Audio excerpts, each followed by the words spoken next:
On est samedi 16 juillet et c'est un nouveau départ, ce coup-ci à destination des États-Unis pour un mois.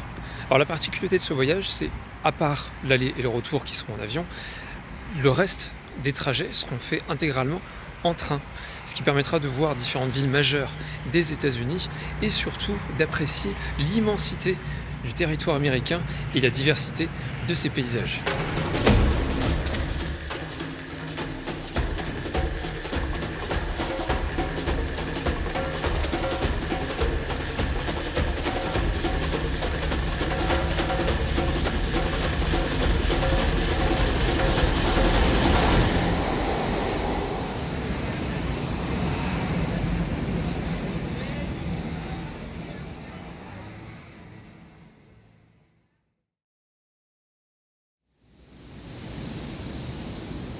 Chicago, enfin arrivé. Alors le voyage n'a pas été de tout repos car à la base je devais prendre un avion avec une correspondance à Dublin mais qui a été tellement retardé qu'il a fallu que je change d'avion à la dernière minute, courir entre les aérogares et finalement arriver à 18h30 ce samedi mais sans bagage qui arrivera un peu plus tard. J'espère.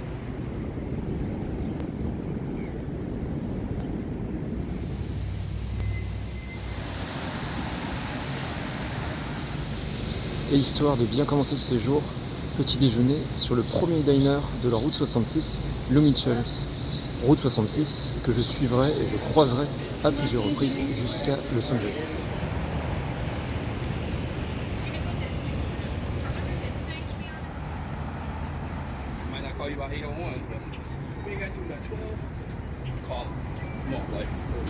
J'étais déjà venu ici il y a 11 ans, donc au final, on retrouve vite ses repères. Et en plus, la ville est finalement assez petite. En tout cas, le centre-ville, qui est encerclé par la Chicago River, se fait très bien à pied. Et en poursuivant sur le lac, on va trouver de nombreux parcs ainsi que des musées.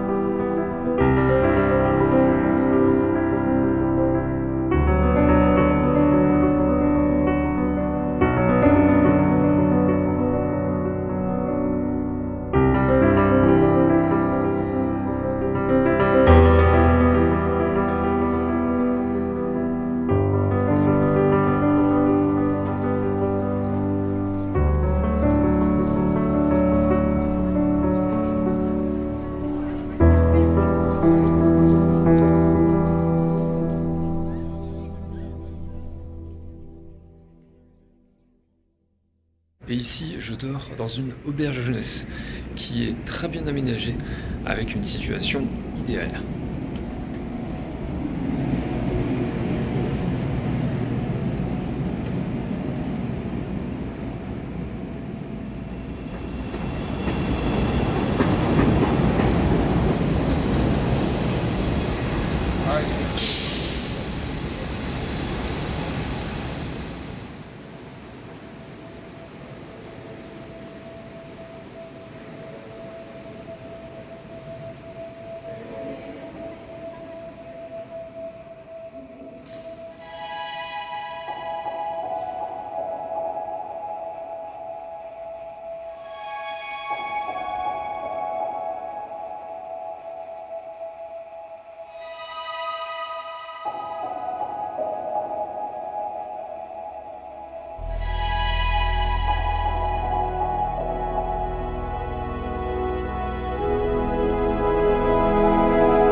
qui est sympa de faire à Chicago, c'est faire du vélo.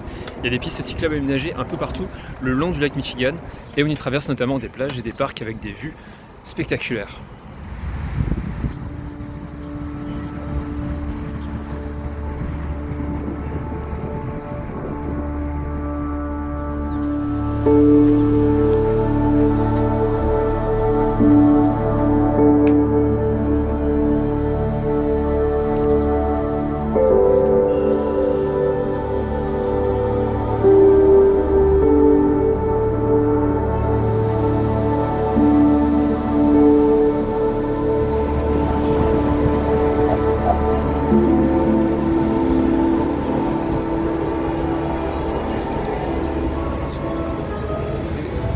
Et je ne pouvais pas retourner à Chicago sans prendre la spécialité locale, la Deep Dish Pizza. Et ici, beaucoup de restaurateurs se disputent la primeur de l'invention de la Deep Dish Pizza. Du coup, on en teste une deuxième, faut bien comparer.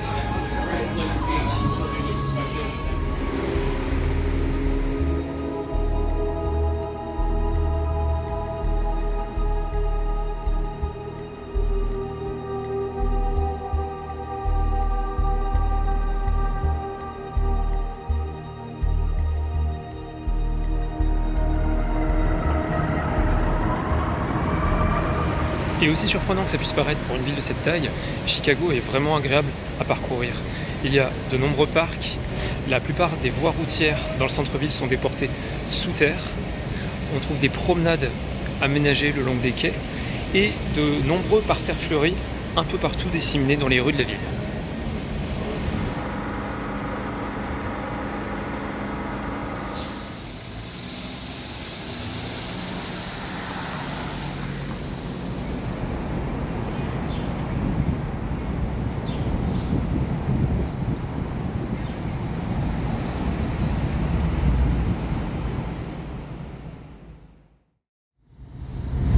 Un des fils conducteurs de ce voyage va être l'architecte Frank Lloyd Wright, que j'adore et dont je vais avoir l'occasion de visiter plusieurs réalisations, notamment ici, à Chicago.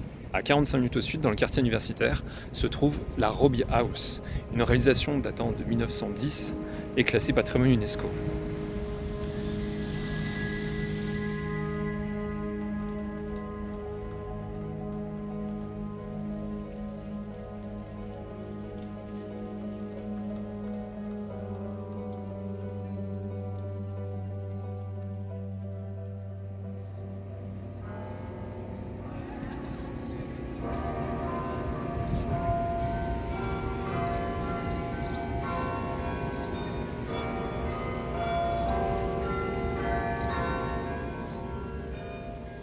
Toujours au sud de Chicago, on trouve le Jackson Park, qui est l'ancien site d'une exposition universelle dont certains éléments ont été conservés, comme un très beau jardin japonais et l'ancien palais des beaux-arts, converti en musée des sciences et techniques.